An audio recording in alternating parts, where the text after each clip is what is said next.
Welcome to Out of the Question, a podcast that looks behind some common questions and uncovers the question behind the question while providing real solutions for biblical world and life view. Your co-hosts are Pastor Steve Macias and Andrea Schwartz, a teacher and mentor. Welcome to this May 24th, 2019 edition of the Out of the Question podcast.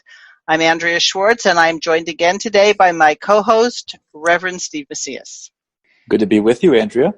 All right. Well, I think we have a really interesting conversation about to start, so let me pose it this way. Today's question is this: and what were the greatest influences on Chalcedon's founder, R.J. Rushdoony?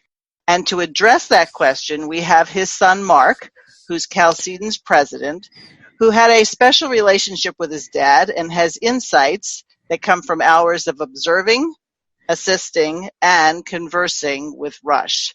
Thanks for joining us, Mark. Good to be here with you. I figure that we're truly talking to an insider, because there are plenty of us who knew your dad, and obviously you only knew him from the time that you were born into the family, but you had the opportunity to travel with him, see him as he engaged guests that would come up to visit him and such. And I think that there are probably aspects of him that most of us not so much don't know, but don't realize what he considered the people that were most influential in his life. So how about you just take it from there? Okay. It's in some ways it's a very difficult thing to answer because, as you know, my father was very well read, and so there were many influences on him, and he drew from a great and broad spectrum of life and theology and history, and they all had some profound effect on him.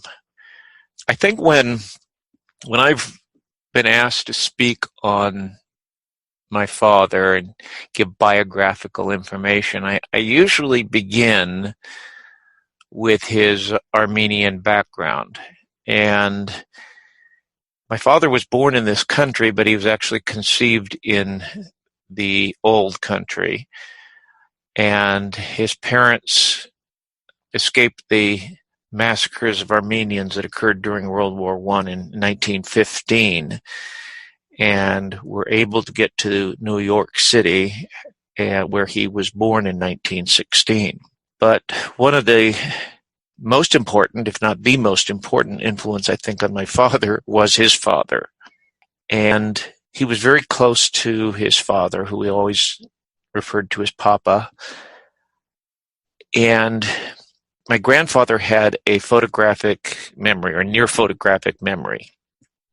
My sister believes he had the entire Bible memorized. She would periodically open the Bible when she was a little girl and read a verse to him and see if he could recite the next verse. And she said he was always able to do it.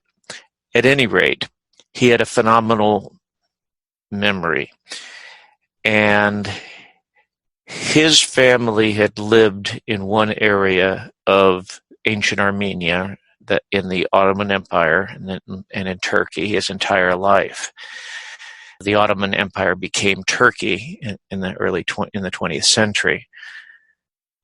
And the history of the Armenian people was very much on him. The history of his family, the position of responsibility they had, and the fact that the Armenian people were always in a difficult place geographically and religiously. Geographically, they were always between empires. They were between Byzantium and Persia. They were between Rome and the Mongols. And it was sort of Armenia was the crossroads of the world for hundreds of years. And one empire after another always looked suspiciously on them, because on the other side of those mountains, there was another empire. And each was always ready to assume that the Armenians might be disloyal and more loyal to those on the other side. And so They were always in a difficult position, but in the modern era, the great problem was with Islam, as it's now generally called, the Muslim Turks. And the Armenians had been treated badly for some time. And there were periods of persecution and conflict interspersed with long periods of peaceful coexistence. But the general problem was that the Armenians stuck to their Christianity, and the Turks were offended at that. Because they had a biblical ethic, the Armenians also tended to be very successful, and they often had positions of wealth and prominence, and that was a source for suspicion. So they were not Turks, they were not Muslims, and they were rich, and so there was a jealousy of them. That's a very, I think, important part of Rushdoony's background. You see in his writing, him talking about minorities, there's kind of in his back of his mind this Armenian identity that allows him to take hard stands on theological positions and have confidence in the power of minorities, probably based on that particular personal history. Now, from what I know of your father's history, the grandfather was the first Protestant, right? So your family goes back, Armenian priests, back as far as Armenian priests go, right? And then your grandfather becomes a Protestant, and with the American Presbyterian mission, and that really begins to change the Rushdoony trajectory of their family, right? Yes. My grandfather was left an orphan when he was about 11 years old. His father was blinded and later died. And he was blinded by Turks just as an act of random violence. His mother later died, as he would say, of a broken heart, and his younger sister then died, and he was then left an orphan about 11. And he went to live with extended family a little distance away in the city of Vaughan, on Lake Vaughan. It's the very center of the ancient Urartian kingdom that's mentioned as sometimes Armenia or Ararat in the Bible. And it was the empire that challenged Assyria from the north. But at any rate, they had this very long history, but he went to the city of Van, and he became very sick, and it looked like he wasn't going to survive. And so this relative with whom he was living, because she was displaced because of a particular persecution, and he was on the street for a time, he was taken to the Armenian orphanage there because he was away from his extended family in Vaughan, and he was taken to the American mission, Presbyterian mission. It was a medical mission and a school and an orphanage. And he was taken there and nursed to health, and he was given an education, and he was always very grateful to the Presbyterians, and that was his entry really into Presbyterianism. Now, I should add that for a lot of Armenians, they didn't think there was too much of a difference between the Armenian Apostolic Church and the Presbyterian Church as far as the form of government. In fact, my father always described the government of the Armenian churches as a combination of Presbyterianism and Congregationalism. And so if you look up Armenian churches in some of the larger cities in the West today, they'll likely either be apostolic, Armenian, or congregational. Those were the primary missions there were others, but those were some of the more influential missions to the Armenians. And you're right, they did have this kind of get along attitude, and they had to live with Turks and others. That was one of the part of their attitudes towards the Council of Chalcedon. Now, the reason they never went to Chalcedon was primarily because they were preoccupied with conflicts and persecutions at the time. They couldn't. They were also upset at the time that no one from the West was helping them, and they felt abandoned by the West. They felt it really wasn't so much the theology of Chalcedon they questioned, though they did question whether it was even necessary and whether the previous statements weren't sufficient. But they never did accept the Council of Chalcedon. And this was partly because of their attitude, that they had to be a little more forgiving. And when the West wasn't forgiving when they didn't accept Chalcedon, they took that as another affront. we all know these church councils all have to do with politics just as much as they do theology. But so the Presbyterian mission is how your father and grandfather kind of ministered in the United States as well, right? When they came to New York, and then eventually Right. With your father's mission, well, I'm sure your grandfather had a Presbyterian mission in the States.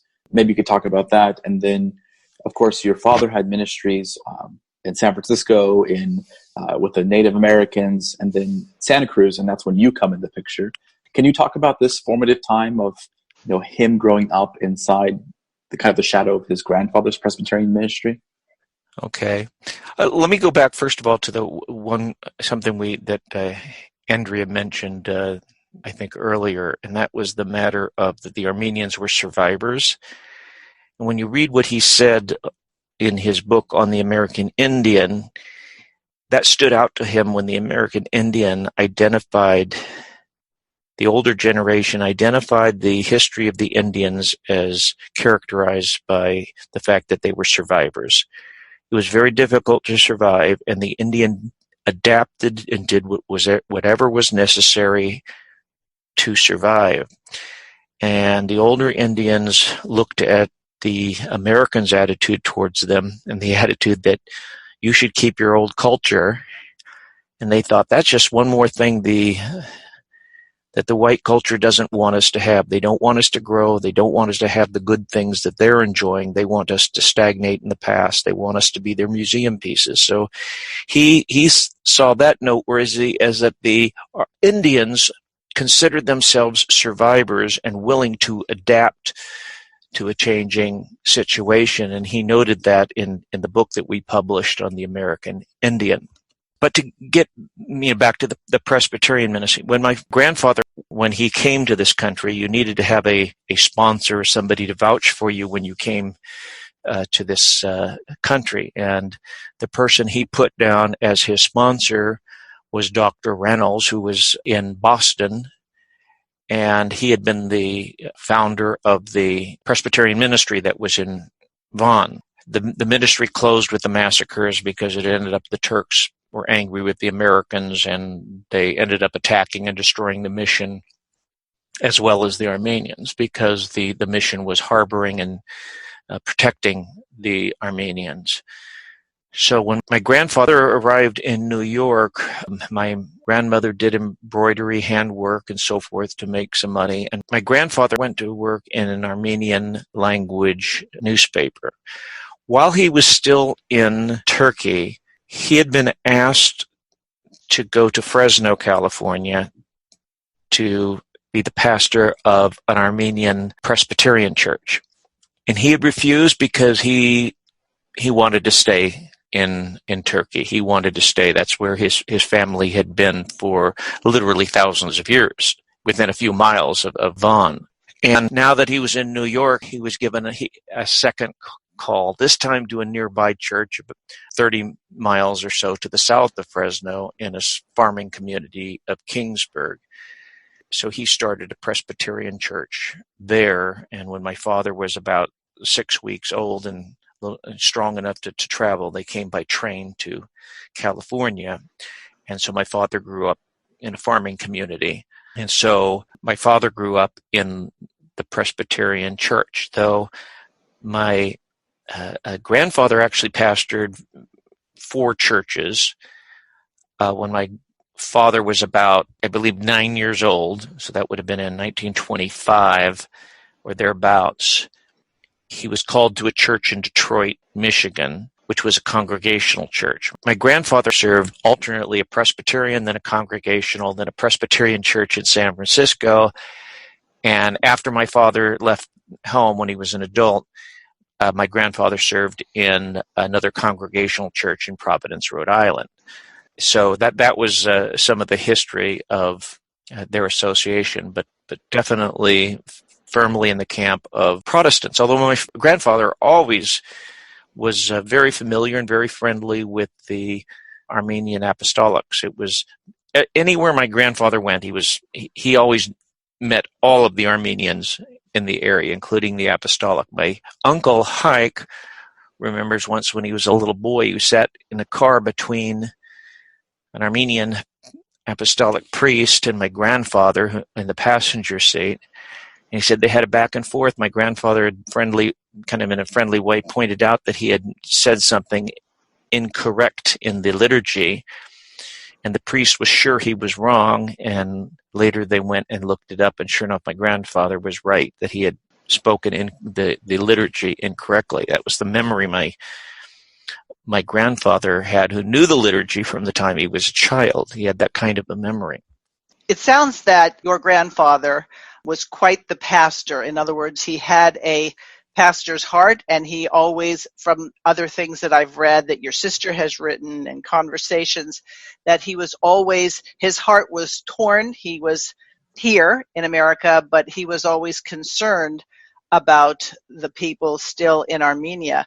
Would you say that your father's call to the pastorate was very much influenced by what he saw from his dad?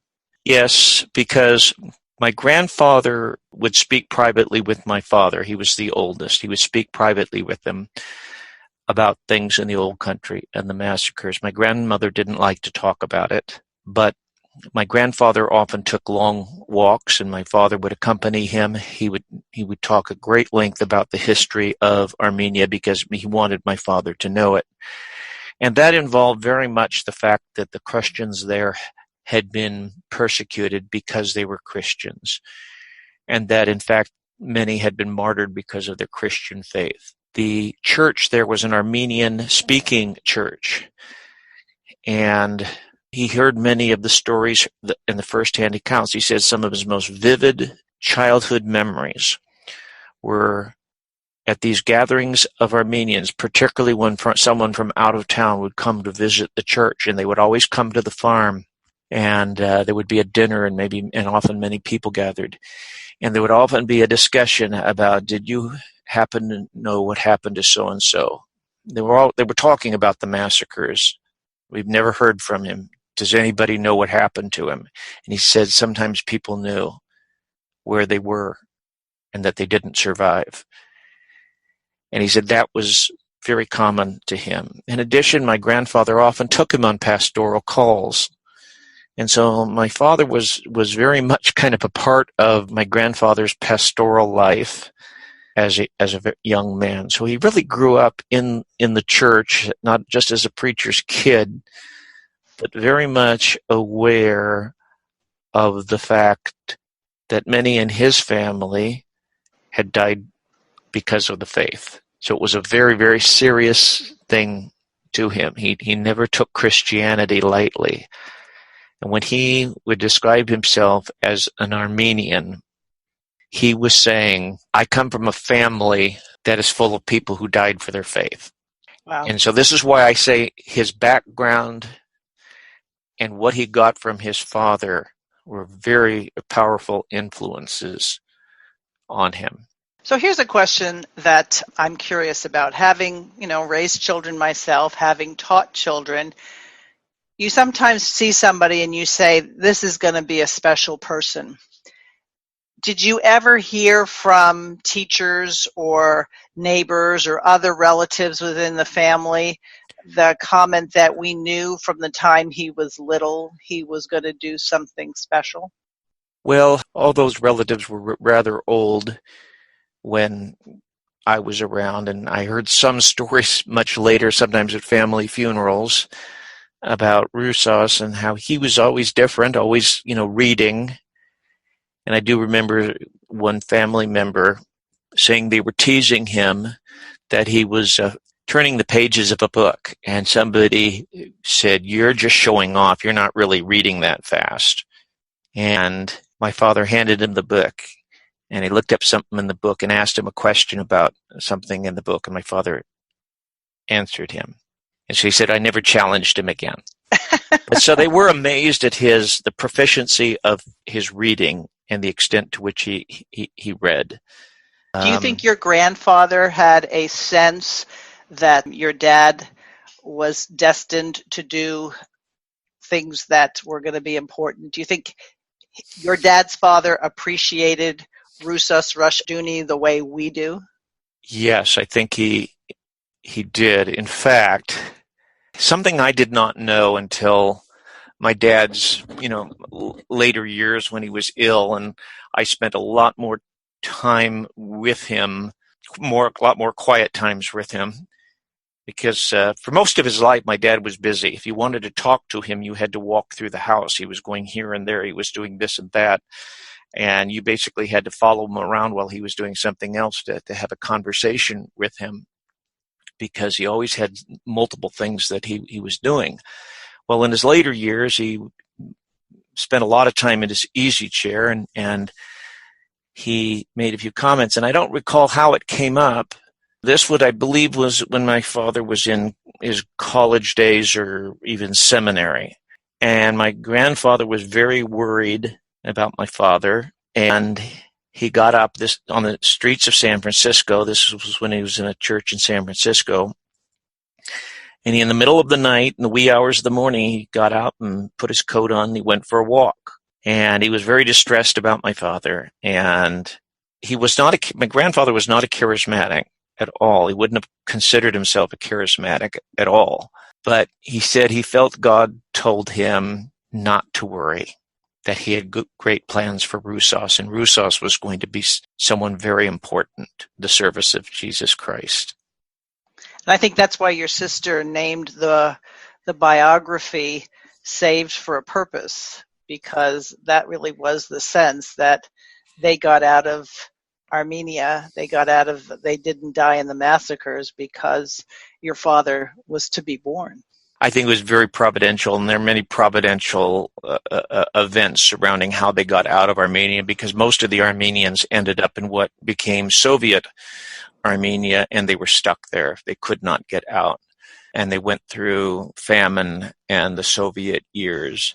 And it's entirely possible that many relatives are completely lost to us. There are people who now have some form of the name Rushdoony. We have no idea whether they're actually related.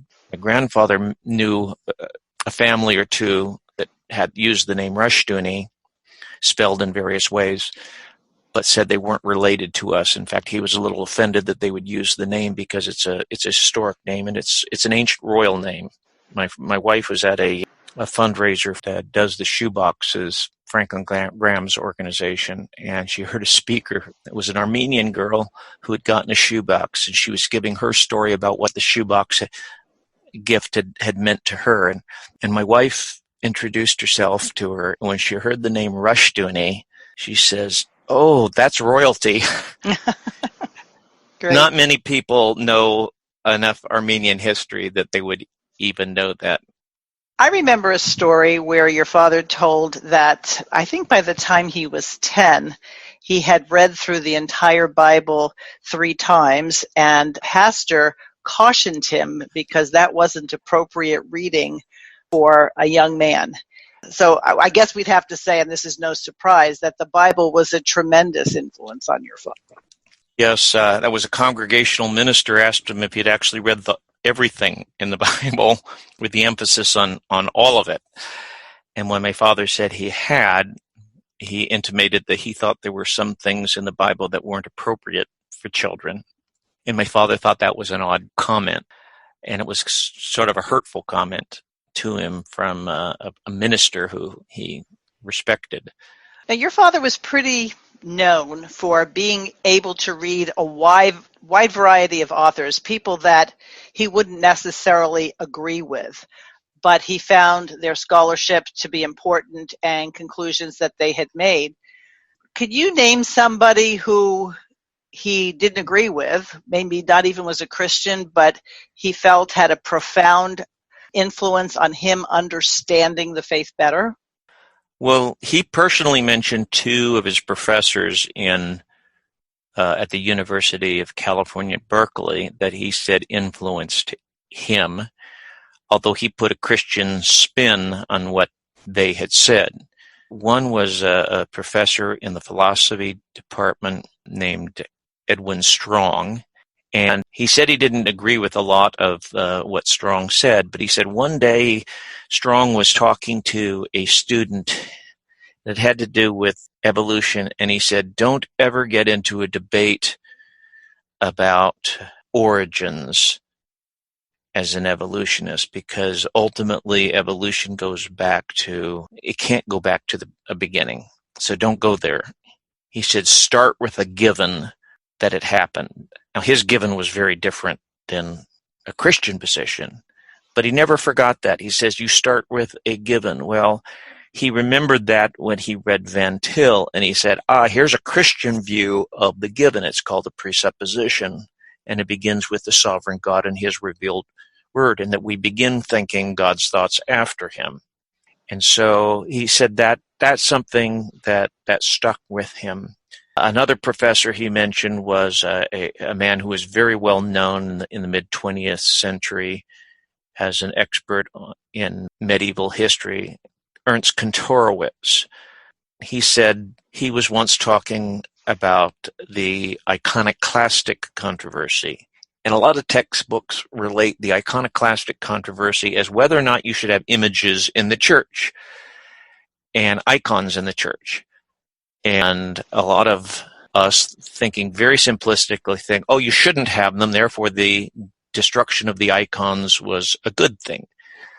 Well, according to Kantorowicz, it wasn't a question between orthodoxy and being non-orthodox, because neither was really coming from what we would call a Christian perspective. Kantorowicz says it was about who had the right to claim to be the continuing incarnation of Jesus Christ. The church was claiming it, and the state was claiming it.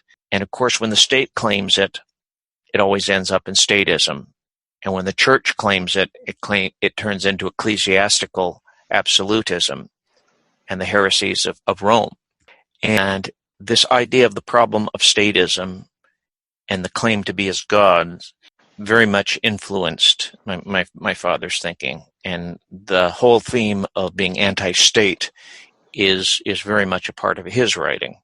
So he mentioned those two in particular in his university days as being very influential. But he had a wide spectrum of influence, and a lot of it wasn't good. He specifically did not go to the Presbyterian seminary at San Anselmo, north of San Francisco. At the time, it was somewhat rural. I don't know that it is anymore, but I think it's now called something like San Francisco University or San Francisco something, or San Francisco Seminary. At any rate, he didn't want to go there because it was openly liberal, and yet it didn't claim to be orthodox, but it was obviously liberal.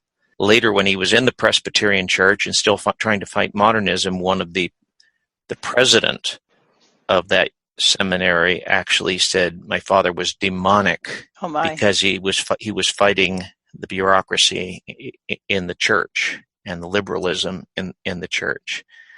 And my father commented in his journal, says, well, this is a positive sign because it means at least he believes in the devil. And perhaps soon he'll believe in God. When he chose to go to seminary, he went to an avowed liberal school, a Pacific School of Religion. It was Methodist and Congregationalist, but it was openly liberal even in the 30s and 40s. He graduated in 44. And something I didn't realize at the time, I discovered just a few years ago when I was going through some of his journals, he said about a third of his classes were actually at two other nearby seminaries, one Episcopalian and one Unitarian. So he had a broad exposure to bad ideas. And throughout his life, he was willing to read bad books of people he didn't agree with. And if he thought they had a valid point, he would say, at this point, they're correct. I would like to go down that trail. Conventional wisdom today would say things like, well, you don't want to go to bad universities or read bad books because you'll lose your faith. However, it sounds like your father started off with the foundation of a biblical world and life view and was always looking at everything else through that lens. Would you say that's an accurate description? I think he did. I think it was difficult for him when he did go to seminary, and that can be problematic for a lot of people if they don't have a very strong faith and They're not very self-conscious about what they believe and why they believe it. It's maybe not for everyone to read the bad books. On that theme, I often tell people, my father read pretty much everything the Marquis de Sade wrote, and it formed the core of one of the books he wrote, because he saw the Marquis de Sade, who hated God. He admitted he hated God. He talked about murdering God. He said he's really the modern thinker, and modern thought is really returning more and more to de Sade in their avowed hatred of God, and they consider that Christianity is the problem. And so he wanted to understand de Sade from de Sade's own word. I wouldn't recommend that to just anybody. Right. And most of us don't read voraciously enough to want to take the time to read a lot of bad stuff. But he had firsthand knowledge of what people said because he knew he had read them. So very often people would bring up some philosopher or some idea that they thought would blow my father out of the water, and my father knew more about that thinker and had read more of him than that individual had. So from your point of view of the son of a famous father, do you think he was like the one in a million? Do you think that he truly ranks up there with other fathers of the faith, or might you be a little bit too biased to answer that question? Well, I am obviously biased, and I can't assess his impact in history. The reason we're continuing Chalcedon and continuing to publish his books, because I believe he has more to say for the future than he has to this point. I think his influence is going to be more in the coming years than it has been, because I think he's so accurately addressed many, many modern issues. And a lot of these issues have not come to a head yet. We see them getting very critical, but I think he's one of those thinkers who pointed out not only the problems of the modern world, but also its solutions. And I think a key to that is his writing on theonomy, because essentially, in a nutshell, theonomy is how do we obey God? And we can't be blessed unless we're actually obeying God. And that doesn't happen accidentally. It doesn't happen by just having some vague spirituality. We actually have to self-consciously obey God. And if we don't even have a means of doing that, it's not going to happen accidentally. So I think in it, for any number of reasons, I think what he has written is going to be important for the long term and the church in the near future. One of the things that I think is really interesting is you can pick up any one of his, 30, 40 books? I'm not sure how many it is. I'm sure you kept count, but and read a chapter, and you get the sense that he just watched the evening news, or that he has seen the latest post on social media. And so I think his insights are such that are just what you said, not only identifying the problem, but being able to see the solution. One of the things that impressed me in his writings, not so much that he would just read the bad books, but that he would also quote favorably and grant to various denominations and perspectives that they're right on this point, or they see this more clearly. And that actually sometimes put him at odds with people who might have considered themselves closer denominationally to him, didn't it?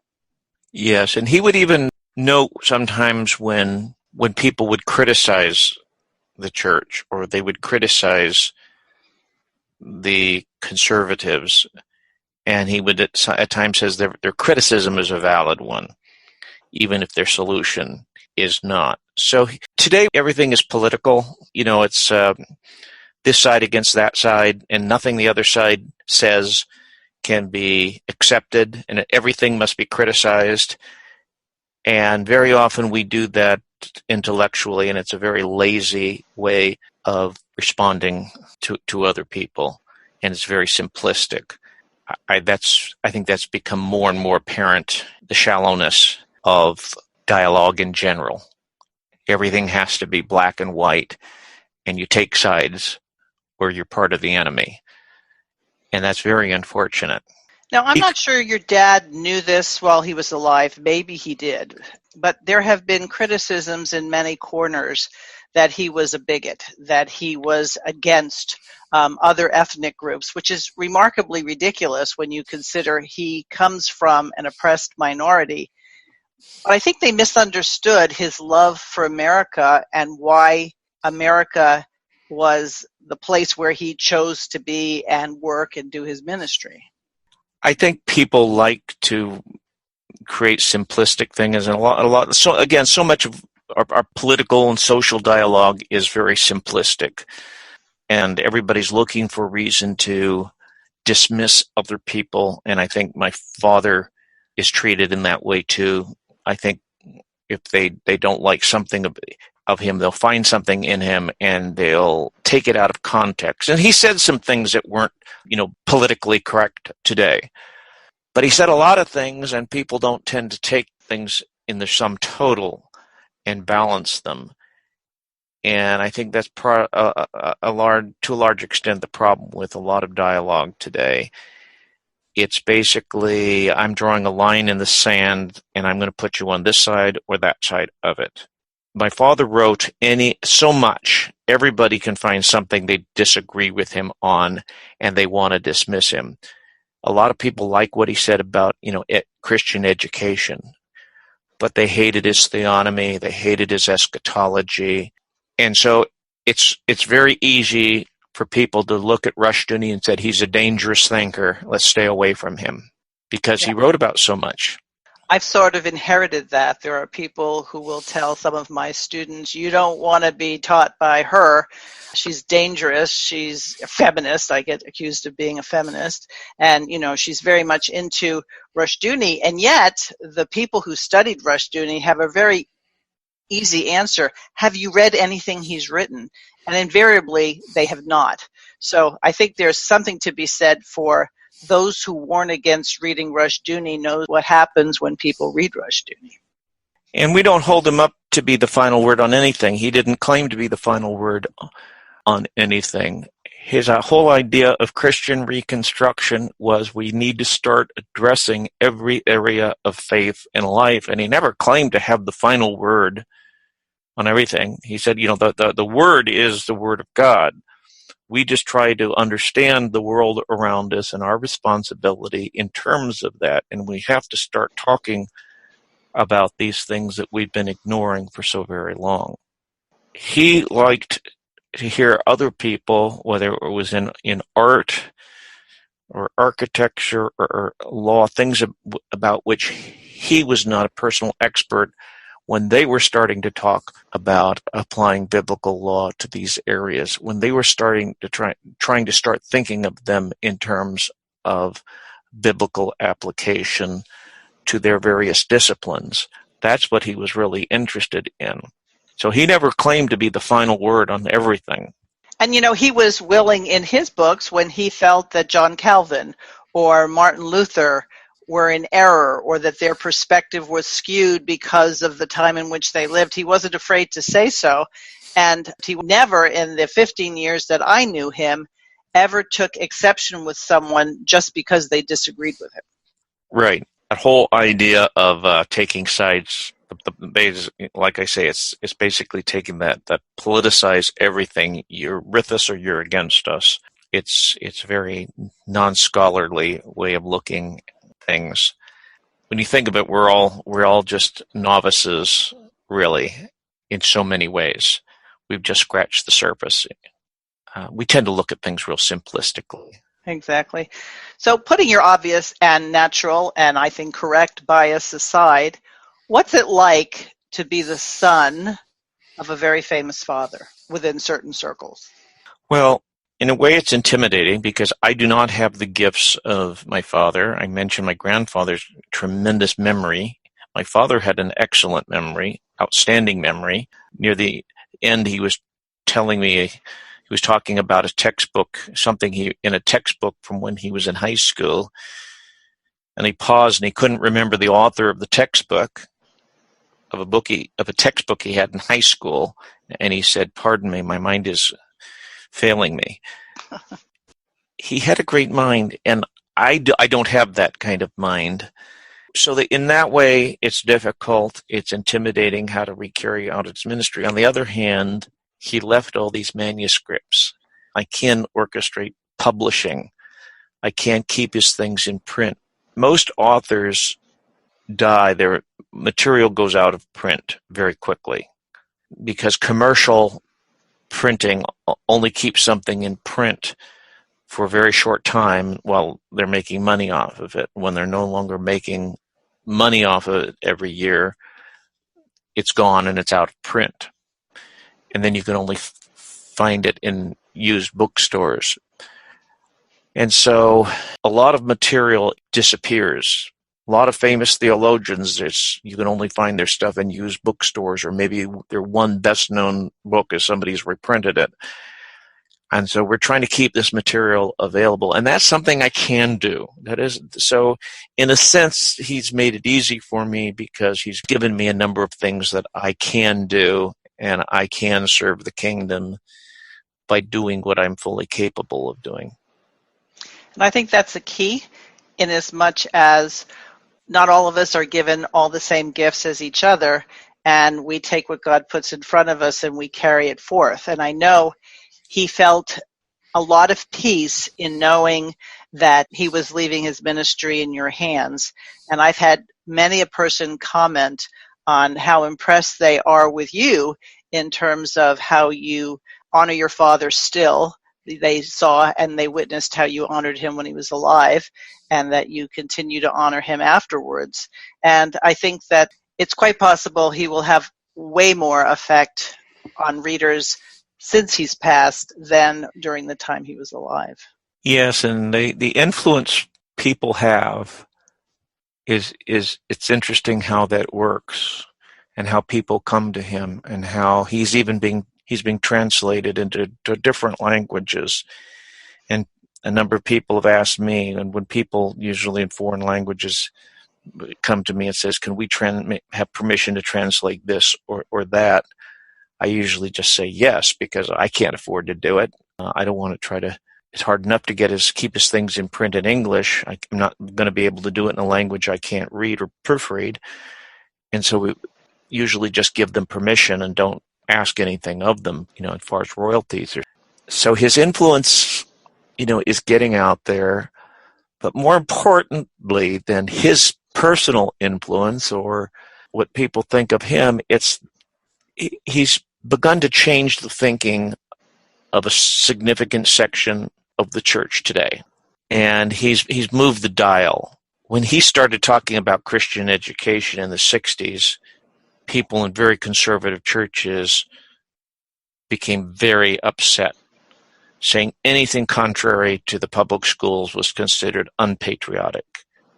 He was way ahead of his time in calling for the necessity of Christian education. But the dial was moved. It actually, in a way, got ahead of him in the homeschool movement, because people said we can't afford to send all of our kids to Christian schools, and the homeschool movement took off before anybody ever really realized it, which is a good thing. It's a development of an idea that just began to snowball, and theonomy is quite common. There's still people who are scared to death of it, who condemn it as a heresy, and yet it's an idea that has begun to really gain some traction, and a lot of people who don't want to use the terms now show respect for biblical law. And in churches where it was unthinkable, to quote areas of the Old Testament, now it's quite common. I think there are a lot more people who read your father's works and who started incorporating them, who never included him in a footnote or a bibliography. But as I like to tell people who sometimes get mad at that, I said, where Dr. Rushdoony is now, I doubt he cares. Right. He cares that because it was always about pointing people to Christ. It was always about encouraging people to take their marching orders from Scripture, not from him. Right. I was at a conference last year, and a pastor was telling me he got a little bit heated. His wife was sitting next to him, and he got a little bit heated, saying, "I just can't get over how badly they treated your father." And I told him, I think he's over it now. Yeah, I think he's over it now. That's for sure. And his wife patted him and said, "You see there?" That's funny. All right. Before we go, did your father consider one particular thing that he wrote of more importance than others? I mean, a lot of people would say the Institutes, but he wrote an awful lot besides that. Did he ever share with you what he considered the thing that he was most glad he got down on paper? I don't know that he really did say what his most important writing was. I remember him once saying that the essays he wrote for the California Farmer that became a Word in Season series, Yes. he told me near his death, he said, "I want you to collect those articles," because it was one part of his writing that he had not systematically kept copies of. And he said, "I think that's some of my best writing because I wrote to an audience I didn't know. Each essay had to be self-contained, and I was limited in my word count." He particularly thought that was some of his best writing, if not necessarily his most important writing. And I might add that his writing, too, changed over the years, and I should note that he began writing more to scholars, and his early works were heavily footnoted. He self-consciously gave that up in the 70s because he realized that academics were not going to listen to him and that his audience was the Christian layman. And if there was going to be change, it was going to come from influencing the layman directly.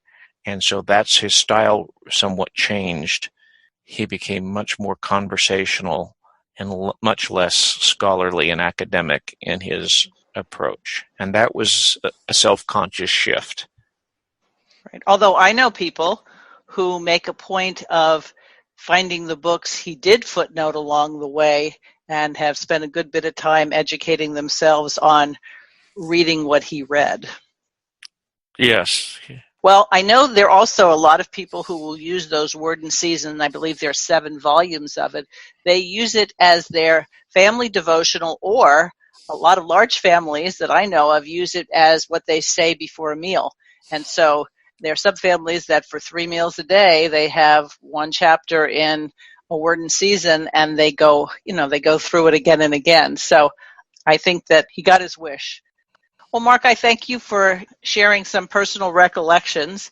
I know I can say this as somebody who has been a friend of your family for many years and somebody who works with Chalcedon, that there really is not anything like Chalcedon. There are plenty of other fine ministries, and I don't want to take away anything from that, but really and truly, I think our tagline at Chalcedon is resources for the self-governing Christian. And that's really what your father was all about, having people understand the need to govern themselves with the Word of God. Our magazine used to be called Faith for All of Life. One of the problems with a lot of Reformed thinking since the Reformation is the emphasis on good theology is fine, but if you so emphasize the fine points of theology that you lose sight of the application, then understanding fine points of theology can itself become a form of rationalism, and that's the essence of the faith. The essence of the faith is not understanding fine distinctions in theology. It's obeying God and serving His kingdom. And I can tell you, I have people contacting me from India, from Africa, from parts of Southeast Asia, talking in terms of how much they benefit from your father's writing. And that's where I think, because we've made the resources available that people can read online at no charge and listen to the lectures, I think that's where these requests are coming to you. Can we do some translating? Because they've been profoundly influenced. That's great. Listeners, thank you for joining us. If you'd like to comment on this podcast or give suggestions for future topics, you can contact us through outofthequestionpodcast@gmail.com. Thanks for listening to Out of the Question. For more information on this and other topics, please visit chalcedon.edu.